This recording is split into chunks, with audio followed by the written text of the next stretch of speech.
Tomorrow, thousands and thousands of young people, students, kids from schools will head off on an outdoor education program. And probably, I don't know if anybody here in the group has any of those young people belonging to them, but this is a very busy time for outdoor ed programs.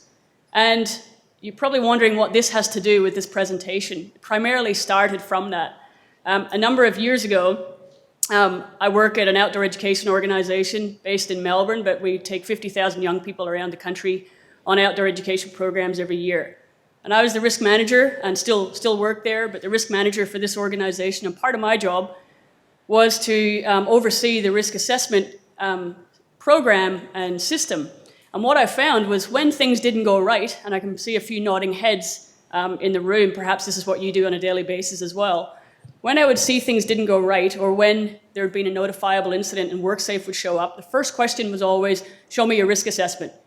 And what I found, or what I felt like, and what many of us felt like, was it was a tick-the-box compliance exercise, and that potentially wasn't giving us as much information as we could in an accident prediction perspective. So this was all happening at the same time as we were making real headway, and that's the partnership with the University of the Sunshine Coast commenced. And we were doing a lot of work on accident causation analysis, and together with industry developed a wonderful program called Uploads, and we can talk over drinks later about that program. And that was really looking at what can we learn from accidents that occur. And that also seemed to happen at the same time as lots and lots of incident investigations, reviews, coroner's reports talked about inadequate risk assessment as a primary contributing factor to major incidents in the outdoors, and interestingly, in other domains, safety critical domains as well. So what we really wanted to understand, I suppose, was, has the same approach, this essentially an understanding of accident causation involving multiple contributory factors interacting together to create the potential for accidents to occur, has that similar systems thinking perspective to and contemporary understanding of accident causation translated across to accident prediction or risk assessment. So that started a PhD journey. And so my presentation this afternoon is really providing you, I suppose, with an overview of the method that we've created, the risk assessment method we've created, which enables the assessment and identification of risks throughout the system of work and emergent risks. So essentially looking at this, here's the sort of 4 key themes, I suppose, to take away from what underpinned the design of our net harms risk assessment system. Both that, risk is impacted by decisions and actions of everyone, not just the sharp end, not just the behavior and actions of the individual, either at the coalface or the behavior of the students or the equipment that they use or the environmental conditions at the time or the work conditions. Where there's always multiple interacting contributing risks. Effective risk assessment must enable the identification of emergent risks, those new additional risks that are created as a result of interacting risks.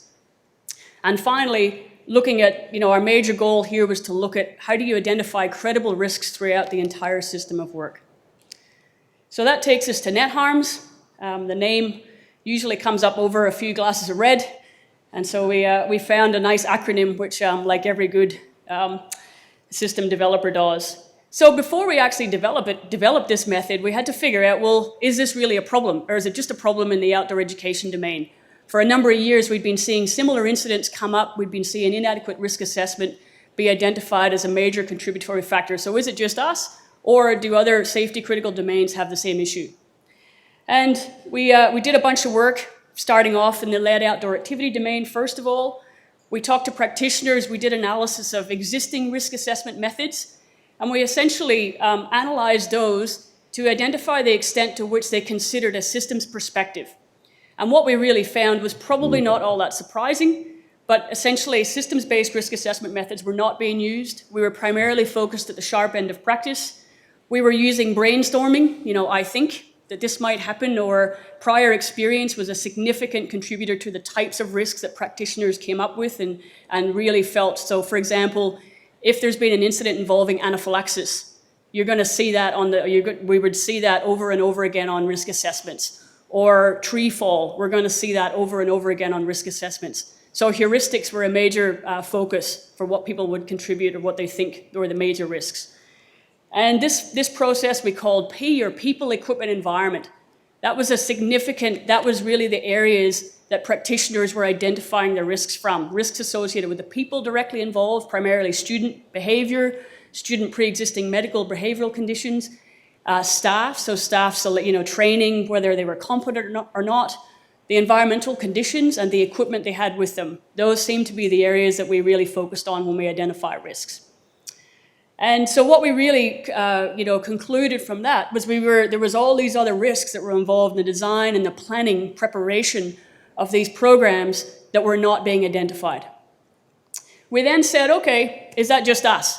And we found out, we disappeared for a few months in a cupboard and analyzed 347 existing risk assessment methods from multiple safety critical domains, so aviation, healthcare, rail, nuclear, etc.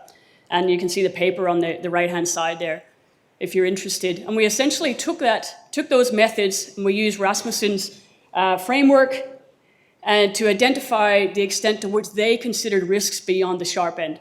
And what we found is you can see that they don't. Primarily, 2 or less than 1% of those risk assessment methods were underpinned or enabled identification and assessment of risks throughout the system of work, right up to the top, the regulatory, right to the organizational work systems, to processes, to recruitment, essentially risk throughout the entire system versus risks associated with the behavior of those at the sharp end.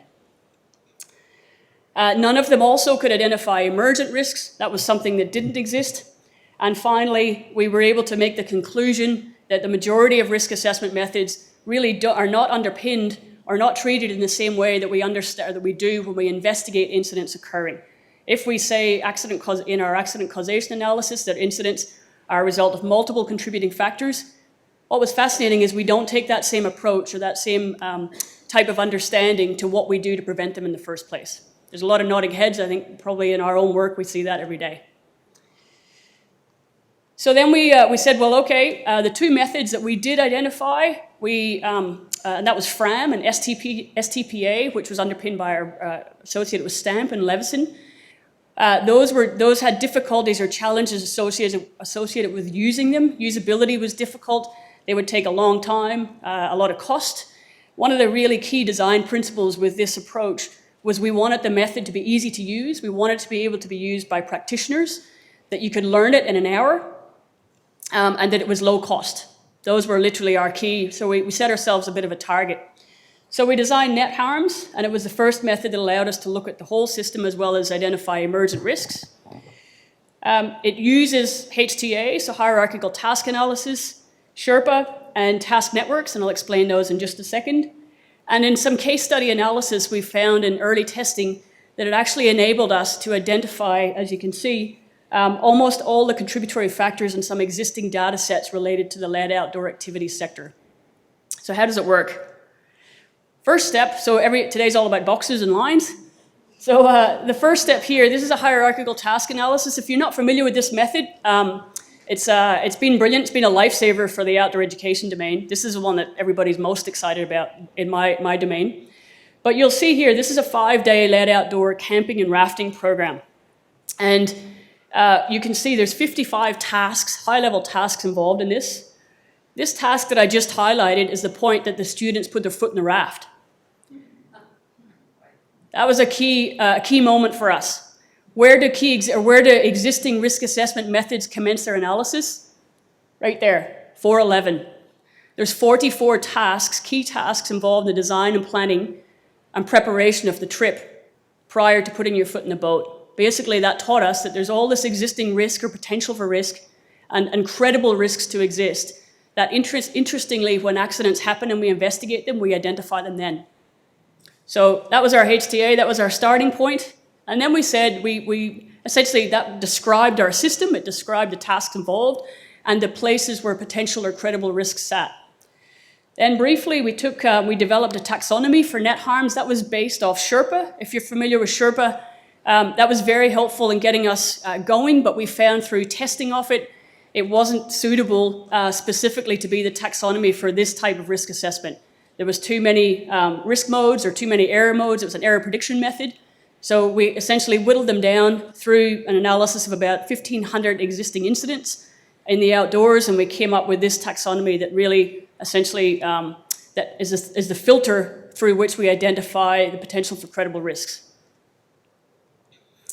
And so what we do with this is we take the task step from the HTA and we put it through the filter, and we essentially ask ourselves, for example, the task of establishing informed consent for all the parents in the room. If you've ever had to sign a form that lets your child go on your camp, we've identified that's absolutely a period of credible risk. So let's take an example. Is it credible that the task of established informed consent could be T1 conducted too early? So probably a lot of you in the room get a consent form that's maybe sent at the beginning of the year and says, I want you to give permission for my child to go on all the camps coming up this year. We would say there's potential risk involved with that because you might be giving that consent based on an inadequate understanding of specific programs. It's too general, it's too generic. So that's one example, and we essentially identify what those risks are. So the method allows you to identify the specific task risks, but then it goes on to the exciting part. This is okay, this is existing risk assessment methods could probably allow you to do this. The extension of net harms is the emergence. And so essentially, that's the step 3. We take our task risks and we essentially put them through a different filter. So get ready for this again. And we essentially, we're wanting to understand what are the tasks or the specific risks. Let's say a risk up here in determining my staffing model. Let's say I've done that inadequately. What are the new risks that are created when that risk interacts with a task such as recruiting the staff, or a task further down, which is when the staff get together and they discuss how they're going to work together. Essentially, as again we know from accident causation analysis, very frequently these type of factors emerge. So if I haven't got something right up in the planning phase, what are new risks that are created as a result of that and another task or risk interacting? And so if you just get ready, Gemma forgot to warn you earlier, I'll do it now. So this is a task network. Essentially, this is that only in a network.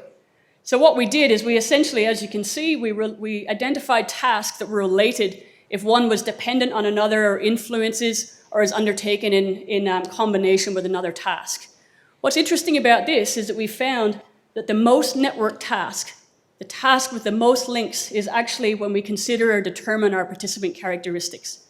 As a practitioner, that kept coming up over and over again for me as a risk manager. And interestingly, in the prediction, we've seen that.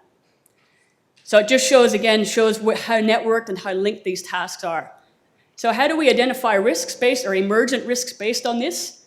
Let's take a smaller example. This is a small task network for the task of choose location.